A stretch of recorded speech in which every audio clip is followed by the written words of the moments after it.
He promised to love her forever. But on a sunny highway with the city lights glittering below, he shoved her out of their moving BMW to her death. All for her father's billions. He watched her fall and drove away, certain his problem was solved. But she didn't die. Now she is a ghost in his world. He has her fortune. He has her name. But he has no idea she is watching his every move, waiting for the perfect moment to strike. How do you destroy a powerful man who thinks you're already dead? Welcome to Tales by Khomen, where old African stories are reborn.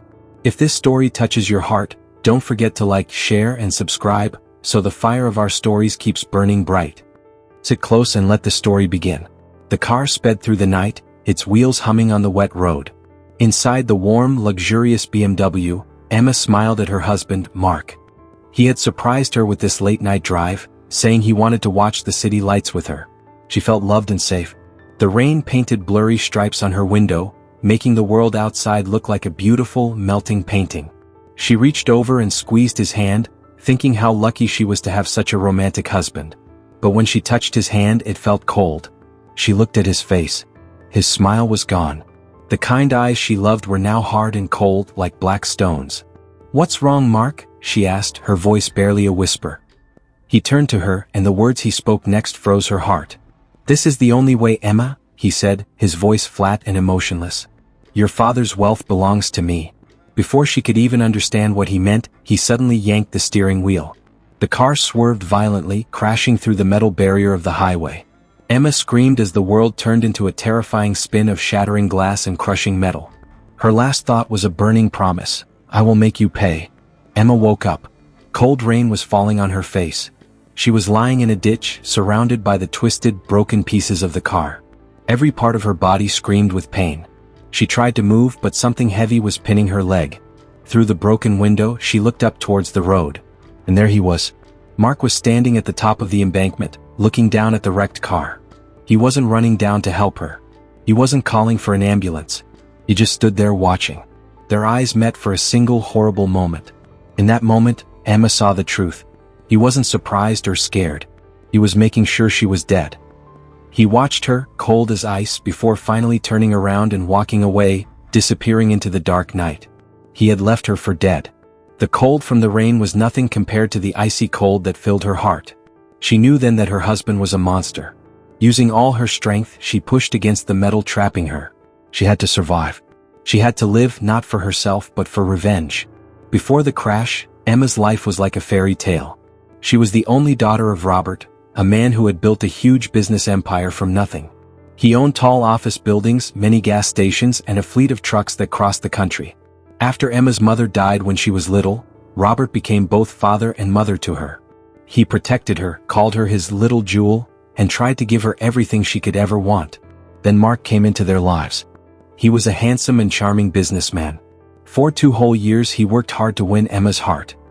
He sent her flowers every week, wrote her long, beautiful love letters, and was always a perfect gentleman to her father. He seemed to be the kindest, most wonderful man in the world. Robert, who was always careful, eventually agreed that Mark was a good man. Emma, who was always suspicious of people who liked her for her money, finally let her guard down. She believed Mark's mask of love completely. She had no idea she was letting a wolf into their happy home. The first 6 months of marriage were perfect. Mark was sweet, attentive, and loving. He and Emma would laugh together and plan their future. He seemed to respect Robert and the business he had built. But one night everything changed. Mark came home very late, smelling strongly of alcohol. His friendly face was gone, replaced by a scowling stranger. "Emma," he slurred, "it's time your father gives me control of his companies. I'm your husband. It's my right." Emma was shocked. This was not the Mark she knew. She refused, telling him he was being rude and greedy. The next morning he acted as if nothing had happened, blaming the alcohol. But the kind mask had slipped, and Emma had seen the greedy man underneath. After that, his demands didn't stop. They grew worse. He would say things like, "If you really loved me, you would talk to your father. It's dangerous to make me wait." His words were no longer requests. They were quiet threats that made Emma feel scared and alone in her own home. The situation became much worse when Robert, Emma's father, became very sick. He was so ill he had to stay in the hospital. Instead of being worried, Mark saw this as his big chance. He went to Robert's hospital room and stood over the weak old man. "Sign your companies over to me, Mark demanded, his voice cold. You are too sick to run them. Robert, even from his sickbed, was a strong man in spirit. He looked Mark straight in the eye and said, I built my empire with my own sweat and blood. I will never hand it over to a greedy stranger like you. That night Mark was furious. He cornered Emma in their kitchen. His eyes were dark with anger. Your father is a stubborn old fool, he whispered. If he will not give me his wealth while he's alive, then maybe death will be faster. Emma felt her blood run cold. She finally understood. Mark wasn't just greedy, he was evil. And her father was in terrible danger. After the crash, the newspapers were full of the story, young heiress dies in tragic car accident. Mark played the part of the sad widower perfectly. He wore a black suit and stood at her funeral, pretending to cry. He told everyone a story about how a truck had forced them off the road. People felt sorry for him, this handsome man who had lost his wife so young. But Emma was not dead. She was there watching. Disguised in a heavy coat and glasses, she stood far away behind a large tree. She saw Mark's fake tears. She saw him accept hugs and handshakes. Her heart was a rock in her chest. She felt no sadness, only a burning anger. She was a ghost at her own funeral, and she saw the man who had killed her, pretending to mourn. This gave her more strength. She had to be strong for what came next. From the shadows, Emma sent a secret message to her father in the hospital. That night, she crept into his room. When Robert saw her, alive and standing before him, he thought he was dreaming. Tears of joy streamed down his face as they hugged. I knew it, he whispered. I felt in my heart you were alive. Robert confirmed her worst fears. I always suspected Mark was after our money, he said. But I never thought he would go this far. Together they made a painful plan. Emma had to stay dead to the world. If Mark knew she was alive, he would just try to kill her again. As a ghost, she could move secretly, find proof of his evil plans, and bring him to justice. It was a dangerous game, but it was the only way to save their family and their future. One day, a mysterious note was slipped under Emma's secret door. It told her to go to an old, abandoned warehouse by the docks. She was scared, but she went. Inside the dark, dusty building, a man stepped out of the shadows. It was David, her father's old driver, a man everyone thought had disappeared. Emma, he said, his voice full of relief. You're alive. Thank goodness. Then David told her a shocking story. Mark's meeting with Emma was no accident. It was a carefully planned trap. Some of Emma's own cousins, who were also greedy, had helped Mark. They told him all about her, where she went, what she liked, so he could pretend to be her perfect match. David had been forced to help them, driving Mark to places where he could accidentally meet Emma. But when David realized Mark was dangerous, he became scared and ran away into hiding. His conscience couldn't let him be part of such an evil plan anymore. Emma and David were talking in the quiet warehouse, sharing their stories, when a sudden noise made them jump. A door slammed open. It was Mark. He had found them. He wasn't alone. He had two big scary men with him. You just can't stay dead, can you? Mark snarled at Emma. Then he looked at David. And you? I should have gotten rid of you a long time ago. Before Emma could even scream, Mark pulled out a gun. There was a loud bang that echoed through the empty warehouse. David cried out and fell to the ground. He was dead. Mark had killed him right in front of Emma just for telling the truth. Emma, hiding behind a crate, covered her mouth to stop herself from screaming. She watched in horror as Mark and his men walked away, leaving David's body on the cold floor. That moment, Emma's sadness turned into steel. Lost and afraid after David's death, Emma didn't know where to turn. Then she got a message from a man named Gerald.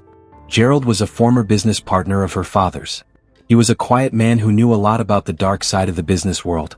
He offered Emma a safe place to stay, a hidden apartment where no one could find her. Gerald became her teacher. To fight a snake, you must think like a snake, he told her. He gave her a small USB drive. On it was everything they needed to ruin Mark. Secret recordings of Mark planning his evil schemes, information about secret bank accounts where he was hiding money, and a list of the corrupt police officers and politicians who were helping him. For the first time, Emma had a weapon. She was no longer just a victim. She was a hunter gathering her tools. Gerald knew that to defeat a man like Mark, they needed help from inside the law. He arranged a secret meeting in a quiet, old library. There, Emma met Inspector Adams. He was a serious-looking man with tired eyes, who had been pushed aside in the police force because he refused to take dirty money from criminals. He listened quietly as Emma told her incredible story: the car crash, the fake death, David's murder. Inspector Adams looked at the evidence on the USB drive. His face grew dark and angry. "This is worse than I thought," he said, his voice low and firm. "Mark hasn't just broken the law, he has twisted it around himself like a shield." He agreed to help them. He couldn't arrest Mark yet because Mark had too many corrupt friends in the police department. Instead, Inspector Adams would work from the shadows. He would leak the information to news reporters he trusted, and he would quietly freeze the bank accounts that Mark used for his illegal activities. For the first time, Emma felt a flicker of hope. They were building an army of good people to fight against Mark's army of greedy ones. The team began their fight back like clever guerrillas, attacking from places Mark would never expect. First, they used the information from the USB drive to trigger a red flag at the bank. The next morning, Mark woke up to a furious phone call. All the money in his secret shell companies was frozen. He couldn't touch a single dollar. He screamed and shouted, but it was no use. The bank said it was a security review. Then, a famous and honest journalist published a story online. It didn't name Mark directly, but it described a ruthless young businessman who was suspected of trying to kill his wife to steal her father's empire. The article asked tough questions. People started talking. Mark's partners, the corrupt politicians and police officers, began to get nervous. They started calling Mark, their voices full of panic. "What is going on?" they demanded. "You said this was clean." Mark was being squeezed from all sides, and he had no idea who was doing it. Mark was not a man who would just sit and take a beating. He was cornered, and a cornered snake is at its most dangerous. He decided to hit back at the heart of her world, her father. One night, two men dressed as doctors walked into Robert's hospital room. They overpowered his private nurse, and before anyone could raise the alarm, they bundled the weak and sickly Robert into a wheelchair and whisked him away into a waiting van. Emma was at her safe house when her phone rang. It was Gerald, and his voice was grim. "They've taken your father," he said. Emma's whole world went silent. Her greatest fear had come true. A few minutes later, her own phone buzzed. It was a text message from an unknown number. It was a picture of her father, looking pale and frightened, tied to a chair. Underneath the picture, a message read, "You have something I want. Call off your dogs or the old man dies." She called a meeting with Gerald and Inspector Adams. "We have to give him what he wants," Emma said, her voice trembling but determined. "But we can't really let him win." Inspector Adams had an idea. "We will set a trap," he said. He explained that they would agree to give Mark everything, all the evidence, a signed paper from Robert giving him the companies, everything. But they would do it in a public place with police snipers and cameras everywhere. It was a huge risk. If Mark suspected a trap, he might kill Robert immediately. But it was the only chance they had. Emma sent a text back, "I want to meet. I'll give you what you want. Let my father go." Mark, arrogant and believing he had already won, agreed. Mark chose the place for the meeting, the grand steps of the city's main art museum. It was a brilliant yet arrogant choice. It was a public space, wide open so he could see anyone coming. But it was also a place where he could create a huge scene. He announced that he would hold a press conference there to clear his name from the nasty rumors in the newspaper. He invited all the major TV channels and newspapers. He planned to use this public stage to force Robert to confess to lies on live television. Meanwhile, Inspector Adams was working frantically. He assembled a small team of policemen he knew he could trust with his life. They were positioned on rooftops, disguised as tourists, and in nearby vans. Gerald helped wire Emma with a tiny microphone so the police could hear everything. Emma looked at herself in the mirror. She was no longer the scared victim from the car crash. She was dressed in simple, strong clothes. Her eyes held a fire that could not be put out. She was ready for her final battle. The day of the press conference arrived. A large crowd had gathered on the museum steps. TV cameras were pointed at the stage where Mark stood, looking handsome and sincere. He spoke into the microphones, his voice full of fake sadness. "My wife Emma was lost in a terrible accident," he said. "But now I am heartbroken to discover that her father, Robert, was part of a plot to steal from his own company and frame me for it." Then, on a large screen behind him, a live video feed appeared. It showed Robert tied to a chair looking terrified. Mark threatened, "He will confess his crimes to you all right now." But then, something amazing happened. Robert, though he was weak and had a knife at his throat, lifted his head. He looked straight into the camera and shouted with all his strength, "He is lying. My daughter Emma is innocent. Mark is the traitor. He tried to kill her." The crowd gasped in shock. Up on the screen, Chaos erupted as Mark's men tried to silence Robert.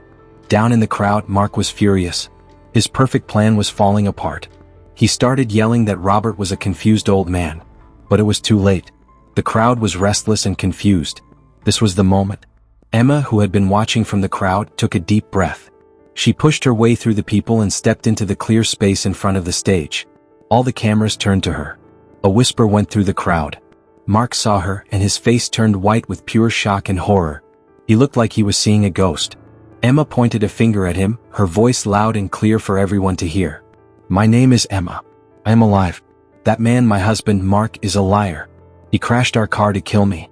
He murdered David, our driver. And he has kidnapped my father." The crowd exploded in noise. The whole world was watching, and they now saw the truth. Mark went crazy with rage. The world was seeing him for the monster he was. All his clever plans, his lies, his tricks, were destroyed in one moment by the wife he thought he had killed. With a roar of anger, he pulled a gun from his jacket and pointed it straight at Emma. "You ruin everything," he screamed. But he never got to pull the trigger. A loud crack echoed from a rooftop. A police sniper, following Inspector Adams' order, shot Mark perfectly in the arm. Mark screamed and dropped the gun, clutching his wounded arm. Immediately, Inspector Adams and his trusted team swarmed the stage, tackling Mark to the ground and slapping handcuffs on his wrists. At the same time, other police officers, following the signal, stormed the nearby van where Robert was being held and rescued the old man safely. The weeks that followed were a whirlwind. Mark was sent to prison for a very, very long time for attempted murder, kidnapping, and many other crimes. All the money he had stolen was returned to Robert. The newspapers and TV shows were filled with the incredible story of Emma's revenge. She was called a hero, a survivor, a symbol of strength. But when the cameras were gone, Emma felt a deep sadness. She had won, but she had lost so much.